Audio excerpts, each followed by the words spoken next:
నమస్తే, welcome to Telugu రాజ్యం. నేను మిరామ్. తమ్ముడు నితిన్ గారి చిత్రానికి సంబంధించి ట్రైలర్ అయితే రిలీజ్ అయింది. జూలై 4న రిలీజ్కి రెడీగా ఉంది. సో ఓవరాల్గా ఈ చిత్రానికి సంబంధించి నిన్న ఒక ప్రెస్ మీట్ పెడితే అందులో దిల్ రాజు గారు కొన్ని మాటలు మాట్లాడడం జరిగింది. ఇవి చాలా ఇంట్రెస్టింగ్గా ఉన్నాయి. ముఖ్యంగా ఆ వ్యూస్కి సంబంధించి కోట్లలో వ్యూస్ రావడం నితిన్కి ఫస్ట్ టైం అన్నట్లుగా చాలామంది ట్రోల్స్ చేస్తున్నారని, చాలామంది ఆ వ్యూస్ని కొంటున్నారు దిల్ రాజు టీం అని మాట్లాడుతున్నారని ఓవరాల్గా ఆయన దానికి సంబంధించి ఒక క్లారిటీ ఇవ్వడం జరిగింది. అసలు ఎందుకు ఈ అంశం చర్చలోకి వచ్చిందనే దాని గురించి మాట్లాడడానికి సినీ మరియు రాజకీయ విశ్లేషకులు దాసి విజ్ఞాన్ గారు ఉన్నారు. ఆయనతో చర్చిద్దాం. నమస్తే. నమస్తే. ఎందుకు వచ్చింది అసలు ఇది?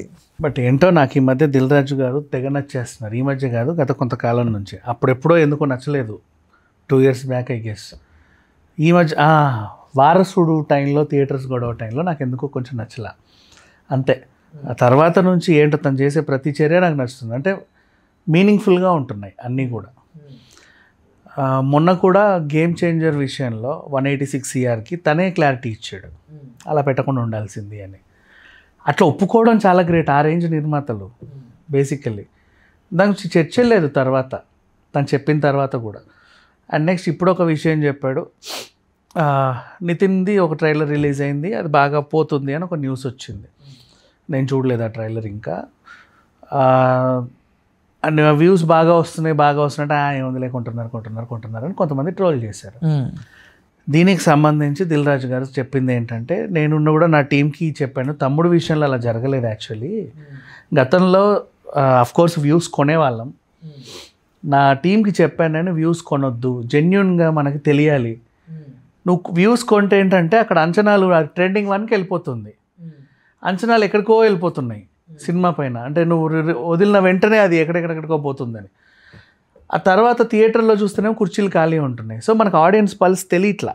పర్ఫెక్ట్ ఆడియన్స్ పల్స్ తెలియాలంటే ఆడియన్స్ ఒపీనియనే మనం గౌరవించాలి. సో జెన్యున్ వ్యూస్ని, జెన్యున్ కామెంట్స్ని అలాగే ఉంచండి అని చెప్పాడు.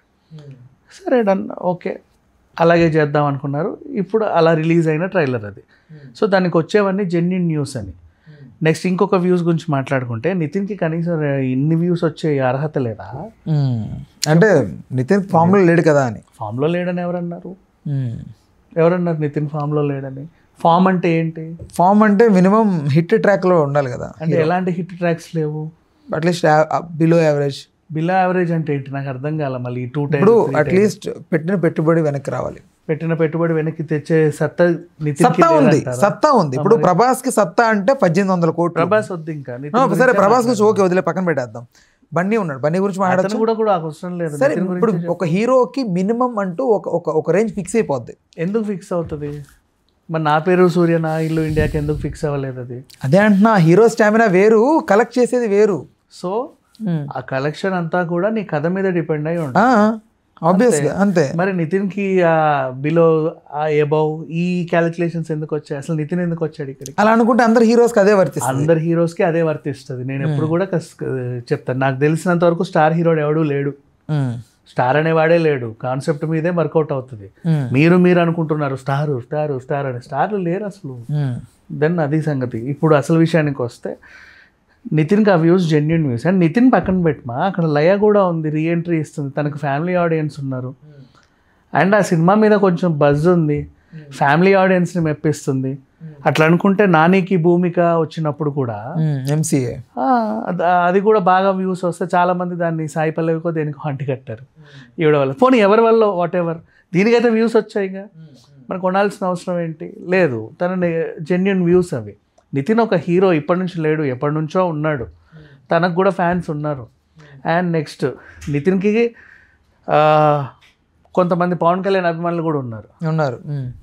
మరి ఇంకేంటి, తనకంటూ ఒక సపరేట్ బేస్ ఉంది కాబట్టి తన నుంచి కూడా ఏదైనా సినిమా వచ్చినా, మూవీ హిట్ అయినా ఫ్లాప్ అయినా, తన మీద ఉన్న ఇదితో మాత్రం చాలామంది చూస్తారు. బట్ ఫ్యాన్స్ వల్ల వర్కౌట్ అవుతుందా? ఫ్యాన్స్ వల్ల ఏ సినిమా వర్కౌట్ అవ్వదే? మరి ఉన్నారన్నారు కదా.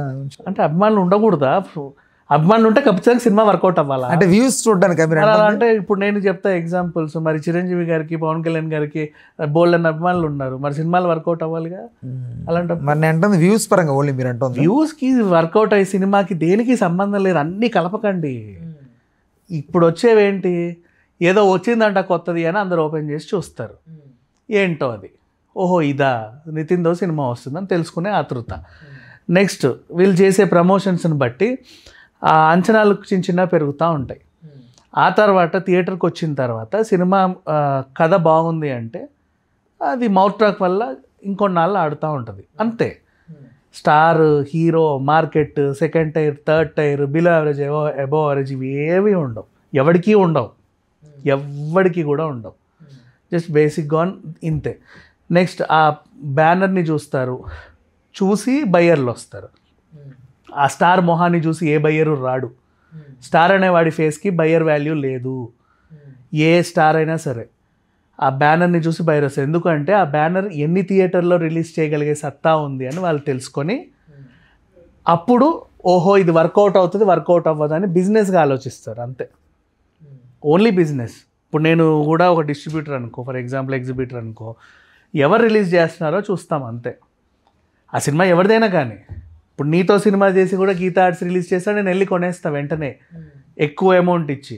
బికాజ్ నాకు ఒక నమ్మకం, ఆయన 1000 థియేటర్లో రిలీజ్ చేస్తాడు, 1000 థియేటర్లు రిలీజ్ చేస్తాడు కాబట్టి కనీసం నేను పెట్టింది బ్రేక్ అరే నాకు వచ్చేస్తాయి అన్న ఇది ఉంటుంది. అంతేగాని వీడిని చూసి జనాలు వస్తారని చెప్పి నేను ఈ మొహాన్ని ఇట్లా చూసి అయితే డబ్బులు ఎప్పుడు ఇవ్వను. ఏ ఎగ్జిబిటర్ ఇవ్వడు, ఏ డిస్ట్రిబ్యూటర్ ఇవ్వడు. స్టార్ అనే వాడికి వాల్యూ లేదు, జీరో. ఊరికే మీరు మాట్లాడుకుంటున్నారంటే ఆనందం తట్టుకోలేక ఫ్యాన్స్, బట్ ఏ స్టార్కి వాల్యూ లేదు. ఎవరికైతే రిలీజ్ చేసుకునే సత్తా ఉందో, ఇప్పుడు రేపు రాబోయే సినిమా ఒకటి చెప్తా హిట్ బ్లైండ్గా, 8 వసంతాలు అనే ఒక సినిమా ఇంక రిలీజ్ అవ్వాలి, రేపు రిలీజ్ అవుతుంది, అది హిట్ అవుతుంది చూడు. అంత కాన్ఫిడెంట్గా ఎలా చూడు, అప్పుడు మాట్లాడుకుందాం మళ్ళీ అంతే. ఆ సినిమా హిట్ అయిపోతుంది. నీకు ఇలాగే నేను కోర్టు సినిమా గురించి ముందు చెప్పా, ఎప్పుడో ఆ పాట ఏదో రిలీజ్ అయినప్పుడు నీకు చెప్పాను నేను. ఆబ్వియస్లీ నువ్వు రిలీజ్ చేసుకునే దాన్ని బట్టే ఉంటుంది ఏదైనా. ఇప్పుడు నెక్స్ట్ 8 వసంతాలు, కొత్త హీరో, కొత్త హీరోయిన్, వాళ్ళు ఎవరో ఎవరికీ తెలియదు. మీరు అనుకున్న స్టార్లు ఎవరు అందులో లేరు. మార్కెట్ అంటారా, అసలు అదేంటో కూడా వాళ్ళకి తెలియదు. నెక్స్ట్ ఆ సినిమాని ఎవరు డిస్ట్రిబ్యూట్ చేస్తున్నారు, ఎవరు నిర్మిస్తున్నారు, ఎవరు ఎగ్జిబిట్ చేస్తున్నారు, దట్స్ ఆల్. దాని మీద డిపెండ్ అయి ఉంటుంది. ఈ మంత్తో నెక్స్ట్ వీక్ ఎప్పుడు రిలీజ్ అవుతుంది చూడు, ఆ సినిమా చాలా పెద్ద హిట్ అవుతుంది. రైట్. తమ్ముడు మీద ఎక్స్పెక్టేషన్స్ ఎలా ఉన్నాయి? నేను ఆ ట్రైలర్ చూడలేదు కాబట్టి ట్రైలర్ గురించి పక్కన పెట్టండి, తమ్ముడు మీద ఎలా ఉన్నాయి ఓవరాల్గా? అంటే దిల్ రాజు గారు ఇన్వాల్వ్ అవ్వడం, మళ్ళీ ఆయన వకీల్ సాబ్ డైరెక్టర్, ఆయన పేరు మర్చిపోయాను. నితిన్ కంటూ ఒక ఫ్యాన్ బేస్ ఉంది. అండ్ నెక్స్ట్ నితిన్కి కొంచెం పవన్ కళ్యాణ్ ఫ్యాన్ సపోర్ట్ కూడా ఉంది. అంటే వేరే హీరోల ఫ్యాన్ సపోర్ట్ కూడా ఉంది. ఆ వేరే హీరోలు మొదలు పెడితే ఇష్క్, గుండె జారి గల్లంతైంది, దాంతో చాలామంది యూత్ కూడా మళ్ళీ నితిన్ వైపు చూశారు. ఒకప్పుడు నితిన్కు ఉన్న యూత్ ఫాలోయింగ్తో మళ్ళీ వచ్చింది, అరే ఇతను మళ్ళీ వచ్చాడు అని.